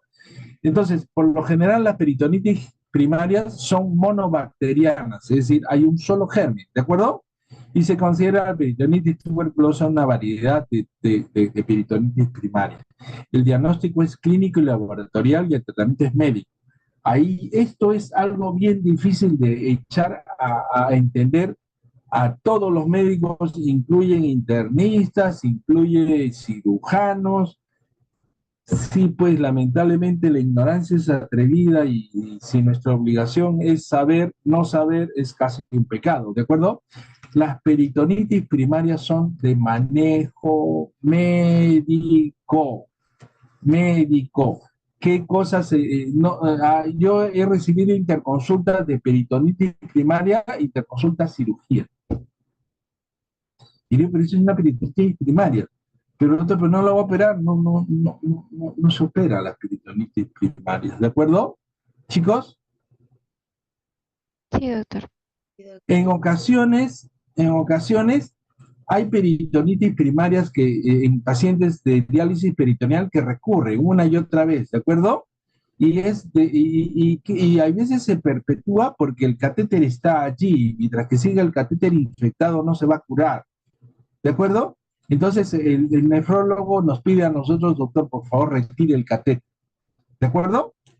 Chicos, Sí, entonces doctor. nos vamos a sacar el catéter y a cerrarlo. ¿Para qué? Para poder tratar la, la peritonitis y lo pasan al paciente a un programa de hemodiálisis. ¿De acuerdo? Chicos, pero Sí, la doctor. peritonitis primaria es de manejo médico. Ya no sé qué hacer, ya no, de mentarles a la madre, no sé, pero el hecho es de que ya no hay otra forma de que entiendan. Peritonitis primaria en niños, primera opción, cefotaxima 150 miligramos kilogramo, endovenoso, 3 dosis. La opción, ceftriaxona 50 miligramos kilogramos endovenoso en una dosis, ¿no? Por 7 a 10 días. En adulto igual cefotaxima, así que es fácil de memorizar para el examen. Peritonitis primaria, manejo médico, tratamiento cefotaxima de primera elección, ceftriaxona también se puede utilizar, ¿de acuerdo? Bien. Peritonitis secundaria, esta es la peritonitis de los cirujanos. La gran mayoría, 80%, se debe a procesos inflamatorios infecciosos. Ejemplo, apendicitis aguda, diverticulitis complicada, trauma abdominal abierto y cerrado, con perforación de cualquier parte del tubo gastrointestinal, urinario, por ruptura, estallamiento de una víscera hueca, después de una obstrucción o estrangulación. Entre el 10 y el 20% de la peritonitis secundaria, a su vez, se presentan después de una cirugía abdominal a consecuencia de alguna complicación.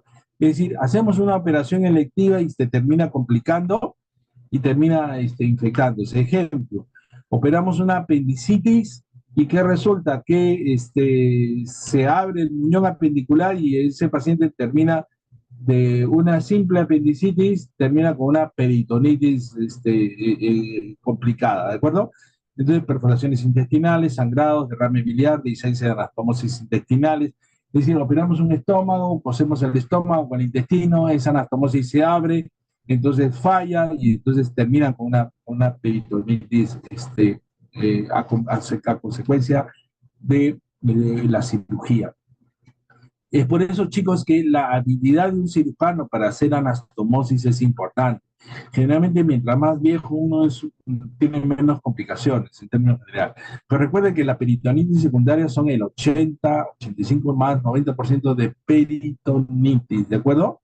Y esas son quirúrgicas, hay que operar, ¿de acuerdo? Se considera secundarias polimicrobianas, mientras que la primaria es monomicrobiana, las secundarias son polimicrobianas. Y esas son esas heridas horribles que hemos visto como complicación, son las que terminan desarrollándose a partir de una peritonitis secundaria, ¿de acuerdo? La gran mayoría de veces, casi todos, será necesario el concurso del cirujano para resolver el problema. La precocidad o rapidez en la actuación y resolución de la peritonitis se asocian a menores tasas de moro y mortalidad. Hoy día estamos discutiendo ahí un paciente que entró después de 4 días, ¿no, Dayana? Sí, doctor. Después de 4 días y estaba con una peritonitis generalizada, ¿ven? Pasó y estaba en medicina, es decir, en nuestras narices en el hospital se terminó haciendo de una apendicitis o una peritonitis complicada. En nuestras narices. ¿Y todo por qué? Por la bendita historia clínica, ¿no es cierto, Dayana? Sí, doctor, y también porque Las le dieron evoluciones, ¿cuántas líneas analgésicos. tenían? No tenían ni una línea. Sí, creo que es solo una. ¿Ya ven? Las consecuencias de una mala historia clínica, lo que puede llevar al paciente. ¿De acuerdo, chicos? Yo sí, doctor. verdad que de alumnos sí me pasaba así de historias clínicas y sí me consideré siempre un buen historiador. Por eso también creo que enseño realidad nacional, creo, ¿no? Peritonitis secundaria en niños, los esquemas son variados, pero estos de acá los he sacado, por supuesto, del texto de la 7ª edición de tratamiento de enfermedades infecciosas de la OMS-OPS, en el cual la primera elección está ampicilina sulbactam en 4 dosis, pero en los hospitales casi no hay ampicilina sulbactam, entonces utilizamos el esquema de metronidazol, gentamicina, metronidazol con un aminoglicósido. Casi ya no estamos utilizando gentamicina, entonces se utiliza metronidazol, ciprofloxacina en el hospital donde trabajo, y creo que en MINSA igual, no sé, averigüen, chicos, los que están en MINSA, qué están utilizando para la peritonitis por apendicitis. ¿Ah? También metronidazol. Metronidazol con Clinda, ¿no? Sí, es lo más usado, pero en las guías americanas se usa el pipetazo. Pero Los acá americanos se usa. Ajá. pipetazo. Y nosotros en Chiclayo no hay necesidad de utilizar piperacilina. Clínicamente va bien con metronidazol, ceftriaxona y ¿cómo se llama? Y ciprofloxacin, ¿de acuerdo? En adultos, igualito, según las 10, la primera elección es ampicilina sulbactam. Yo utilizo ampicilina sulbactam en la clínica, sí la utilizo en dosis de 3 gramos endovenoso cada 6 y va, un solo antibiótico va muy bien en la apendicitis complicada, peritonitis por apendicitis va muy bien, ¿de acuerdo? Cuando yo les pregunto en el examen la primera indicación, generalmente respondan ampicilina sulbactam en estas dosis. En el hospital pueden responderle esto, pero estoy seguro que su profesor no va a utilizar ampicilina sulbactam, va a utilizar metronidazol o clindamicina con metronidazol o clindamicina con ciprofloxacin, ¿de acuerdo? Metro o clinda, no los dos, sino Sí, una de dos. O clinda más cipro, ¿de acuerdo? Chicos. Bien. ¿Y qué es peritonitis terciaria? Peritonitis terciaria es un estado tardío de la peritonitis secundaria, ¿no? Y se define cuando, a pesar del tratamiento quirúrgico y antibiótico adecuado u óptimo, persisten los signos de compromiso sistémico y abdominal de una peritonitis secundaria. Pueden ser con frecuencia por una evolución desfavorable de una peritonitis secundaria y con frecuencia después de cirugía abdominal. En términos generales, una peritonitis terciaria es una peritonitis secundaria que no evoluciona bien. ¿De acuerdo? ¿De acuerdo, chicos? Sí, doctor. Sí, doctor. Entonces, el tratamiento indicado en la peritonitis terciaria sí ya no van a entrar con la Ilmetro, ni la Clinda, ni la Cipro. Acá generalmente la guía habla sobre imipenem, ¿de acuerdo? Imipenem tanto en adultos como en niños, ¿de acuerdo? 60 miligramos kilogramos endovenoso en dosis y imipenem 500 miligramos endovenoso cada 6 horas en el adulto o meropenem también en ambos, ¿no? Y aquí lo que dice Dana, pipetazo, ¿no? Piperacilina tazobactam, ¿no? Pipetazo se le conoce, así lo conocemos, ¿de acuerdo? Entonces, chicos, tenemos peritonitis primaria, que es de manejo médico. Peritonitis secundaria es de manejo quirúrgico y antibióticos con cobertura para varios gérmenes. Generalmente hay que incluir anaerobios. Y la peritonitis terciaria es imipenem de primera elección. Ok, chicos. Hasta aquí creo que la clase terminamos y nos quedan 10 minutos para que descansen. ¿De acuerdo? ¿Preguntas? Nicole se quedó afuera. Sí, doctor, me Sí, dijo que doctor, la todo próxima. claro. Todo claro. Todo claro.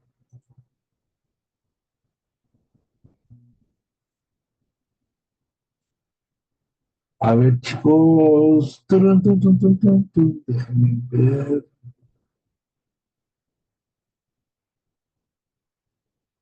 Alvarado Pizuil, ¿está? Sí, doctor, buenas noches. Hola, Angulo Mesa. Buenas noches, doctor presente. Castillo Milián. Buenas noches, doctor presente. Díaz Bustamante.